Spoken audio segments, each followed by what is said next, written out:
Conor, what is it that Rigneydolphin does in healthcare? Rigneydolphin in healthcare provides telehealth services in two main areas, telehome and telehospital, where we provide services to hospitals in Ireland, the UK and the US. On the telehome side, Rigneydolphin has partnered with some partners here in Ireland who are involved in putting activity monitors and sensors in people's homes, so looking at the whole assisted living space and helping older people live independently longer in their homes, preventing admissions to hospitals and generally just ensuring that older people have a better quality of life. On the hospital side, we have set up a telehealth centre here in Ireland. It's staffed by clinical people, including nurses, and it has input in from primary care doctors here in Ireland. And we provide services such as clinical triage, which is supported by using decision support software fed by clinical protocols. And we also provide a post-discharge acute services where we will call patients and aid patients in their recovery period after they've been discharged from hospitals, from anything from surgery to different procedures that a patient may have. Can you name reference customers?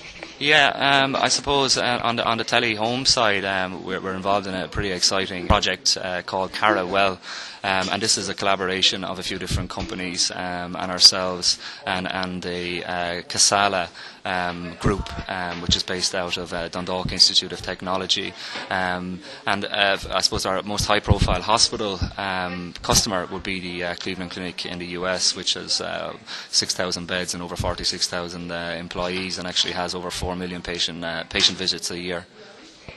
Tell us about your ideas regarding business models in telehealth.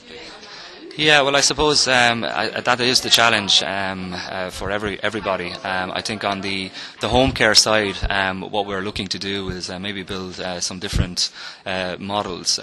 So some models where we potentially are going to try and get the client or the patient to make a contribution. So this is where potentially we would sell our home care solution independently to these individuals and charge maybe for the installation of the monitoring sensors in the person's home, and then look at a monthly subscription for the remote telemonitoring. Another kind of model on the home care side is where we look at the telecare model as a potential intermediate step or a transitional step from the hospital to the person's home. So the idea of that a person is discharged from the hospital and as part of their recovery they go into a transitional facility, and that's something that the payers or the hospitals or the health providers we think will have an interest in contributing to, because it will generate savings for them where the patient won't end up in hospital as much.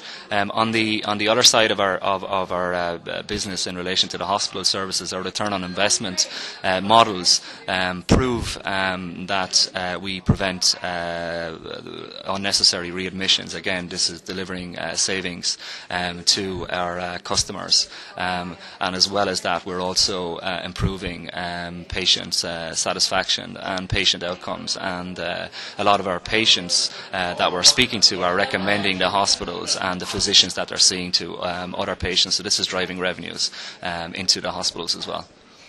What are the long-term opportunities of this approach? Yeah, again, just I suppose I speak from an Irish context. The Irish model in relation to telehealth is probably not as developed as some other European countries, and indeed the US.